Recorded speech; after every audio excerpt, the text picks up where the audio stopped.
Hello বন্ধুরা, আজকে সকাল সকাল মেয়ে রেডি হচ্ছে। কলেজে ওদের সিনিয়র ব্যাচের ফেয়ারওয়েল আছে, তাই ও নাচে নাম দিয়েছে আর গানও করবে।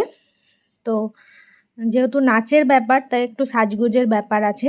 তাই আমি রান্না করতে করতে ছুটে ছুটে আসছি, আবার এক দুটো জিনিস দিয়ে যাচ্ছি, আবার চলে যাচ্ছি রান্না করতে। তো মোটামুটি আমি রান্না করে নিয়েছি।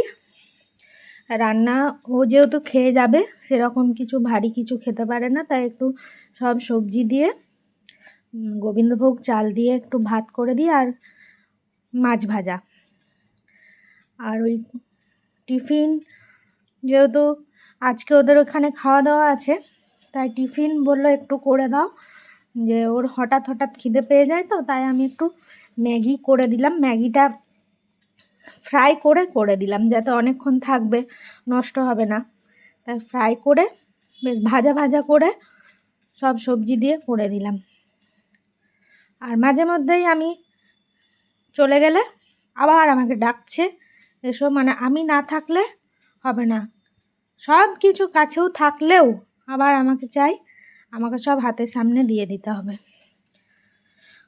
ওই জন্য আমি রান্নাটা কমপ্লিট করে নিলাম, তারপর বাকি রান্নাটা স্নান টান সেরে করবো। আর এমনিতে আজকে বৃহস্পতিবার, মিস্টার মুখার্জি পুজো করে দিয়েছে, আমি একটু দেরি করে স্নান টান করে তারপর পুজো করব। চা খেয়েছি, আর কিছু খাইনি। চায়ের সাথে একটা বিস্কুট খাই, কারণ একদম খালি পেটে থাকতে পারি না, থাইরয়েড আছে। আর শাড়ি সেরকম আমি খুব ভালো যে পরাই তাও পারি না, কোনো রকমের সেফটি পিন দিয়ে ম্যানেজ করে আমি শাড়ি পরাই, নিজেও পরি আর কাউকে পরাতে গেলে, মেয়েকে পরাতে গেলেও আমি সেফটি পিন দিয়ে ম্যানেজ করি। তাই যতটুকু আমি পারি সেরকম করে পরিয়ে দিলাম। তার মধ্যে ও একটু করে নাচের ভঙ্গিমা করে নিচ্ছে, একবার করে আমাকে ডিস্টার্ব করছে, হাই উঠছে, নানা রকম নাচের হাত পা ছুটছে, কায়দা করছে, ভঙ্গিমাই আলাদা করছে। ওর ব্যাপার স্যাপার দেখে আমি সেরকম ভয় খেয়ে যাচ্ছিলাম একবার করে। তো মোটামুটি আমি শাড়িটা ঠিক করে দিয়েছি কাজ চালানোর মতো। আর নাচ করতে গেলে যেহেতু খুলে যাওয়ার সম্ভাবনা থাকে, তাই আমি প্রচুর সেফটি পিন দিয়ে দিয়েছি। একটু নাচের প্র্যাকটিসটা করে নিচ্ছে, একটু হিপ হপ করে নিচ্ছে, তার মধ্যে একটু কাশি চলে আসছে, অনেক সমস্যা। যাই সমস্যা কাটিয়েও অনেক কিছু করে তারপর শাড়িটা ঠিকঠাক করা হলো। এরপর আমার চিন্তা ছিল যে শাড়িটা পরে ও ঠিকঠাক করতে পারবে কি করতে পারবে না, না পড়ে যাবে। তার জন্য বলছিলাম যে একটু শাড়িটা উঁচু করে পরিয়ে দেবো। বললো না, বেশি উঁচু করো না, এই যে পিন দিচ্ছি, পিন দিয়ে সব সেট করে দিচ্ছি। এই যে ভঙ্গিমা, এগুলো এক একটা এক্সপ্রেশন, এগুলো থাকতেই হয়, এগুলো না থাকলে আবার মজা আসে না।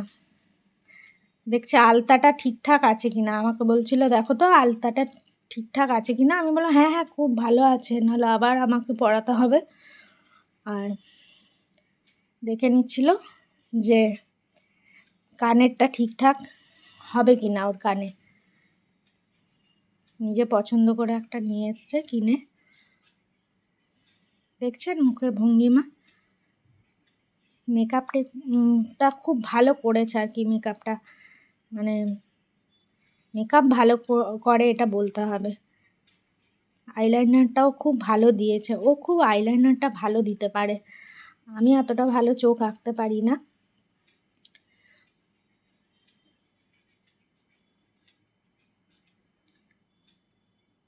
সব কিছু ঠিকঠাক না হলে আবার খুঁতখুঁতুনে ব্যাপার থাকে। দেখুন আইলাইনারটা আমি দেখাচ্ছি, কি সুন্দর লাগছে না, এটাতে খুব এক্সপার্টও। আর লিপস্টিক যদি ওর মনের মতো না হয়েছে, তাহলে একটার পর একটা চেঞ্জ করেই যাবে, মুছবে। এটা যাই হোক একবার লাগিয়ে ঠিকঠাক হয়ে গেছে। মোটামুটি ঠিক পুরো কমপ্লিট হয়ে গেছে। এবার হাতের চুড়িগুলো পরবে। চুড়িগুলো কোথায় রেখেছিস? হাতের চুড়ি পরা হয়ে গেলে ও খাবারটা খেয়ে নেবে। এখনও খাইনি, খাবো। খেতে বসে গেছে, কারণ খুব তাড়াহুড়োর মধ্যে খাচ্ছিল। এরপর বাকি গাজরাটা আমি লাগিয়ে দিলাম। এটাও ঠিকঠাক করতে পারাটা একটা বিশাল ব্যাপার, পছন্দ হওয়াটাই হচ্ছে বিশাল ব্যাপার। যাই হোক, ঠিকঠাক আমি লাগাতে পেরেছি, ওর পছন্দ হয়েছে, এইটাই খুব ভালো। হ্যাঁ, একবার করে দেওয়াতে ওর পছন্দ হয়ে গেছে। আর এমনি নাচের প্রোগ্রাম বা গানের অনুষ্ঠান থাকলে একটু সাজুগুজু করলে সত্যি একটু অন্যরকম হয়, চেঞ্জ হয়, মনটাও একটু চেঞ্জ হয়, ভালো লাগে। তাই ওকে বলেছিলাম, তুই নাম দিবি এগুলোতে, তাহলে অনেকটা সব সময় পড়াশোনার চাপে কি অনেকটা চাপ পড়ে যায় মনের ওপর।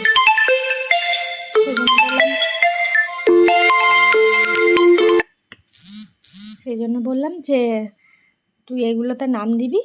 তারপর সবাই মিলে করেছে, এটা বেশ ভালো লাগলো। আর 2-3 দিন ধরেই নাচের প্র্যাকটিস করছিল। এরকম 1-2বার হলে মনটা ওদের অনেক ভালো লাগবে। তাই সবাইকে বলবো, সব সময় পড়াশোনার চাপ বা এইসবের থেকে যদি একটু রিল্যাক্স করা যায়, মনটাকে ভালো রাখার জন্য এইগুলো বিনোদনগুলো করা দরকার। এটা তো শুধু বিনোদন নয়, একটা চর্চার মধ্যে থাকা একটা অন্যরকম জিনিস। এটার জন্য হয় একটা অভ্যাসের দরকার হয়, সেই অভ্যাসটা সবারই থাকা ভালো। তো মোটামুটি ফুলটা আমার লাগানো হয়ে গেছে। একটু ক্লিপ দিয়ে ভালো করে সেট করে দিচ্ছিলাম, যাতে না খুলে যায় বা কিছু হয়ে যায়।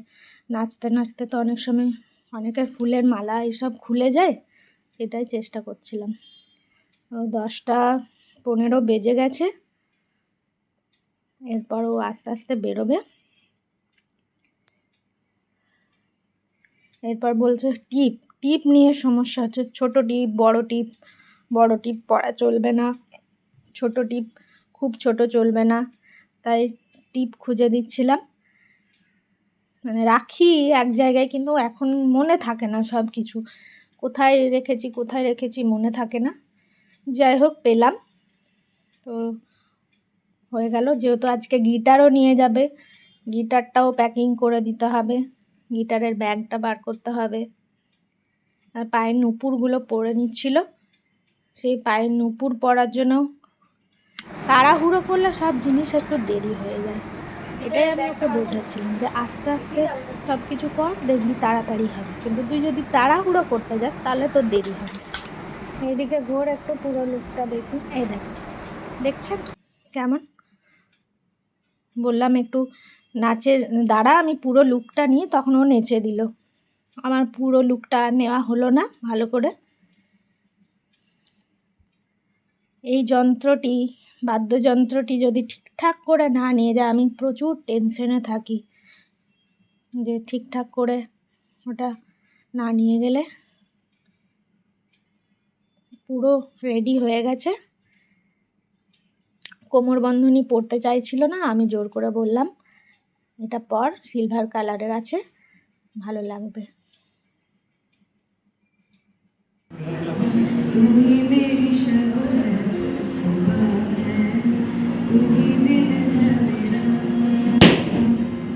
তুমি